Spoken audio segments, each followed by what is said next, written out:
Det her er Living Hope Center i Kambodja. I samarbejde med den lokale kirke, Church of Siem Reap, har Dansk Luthersk Mission bygget centret. Hver dag kommer mange børn og unge, hvor de lærer engelsk og hører om Jesus. Se med her og hør et vidnesbyrd fra en, der kommer på centret og har lært at hækle.ខ្ញុំឈ្មោះមនីរ៉ាអាយុ15ឆ្នាំខ្ញុំហើយនឹងប៉ាខ្ញុំហើយនឹងបងប្អូន2នាក់ខ្ញុំស្ត្រីមេផ្ទះកាត់គ្រូបរៀននេះអីទីឈើក្រាន់តាអត់សូវមានលុយធ្វើផ្ទះមានតែកាយអុក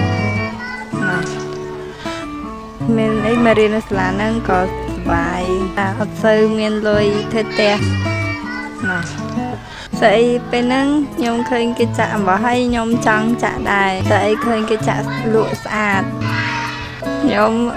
គ្រូពេទ្យខ្ញុំមិនទៅអត់តាន់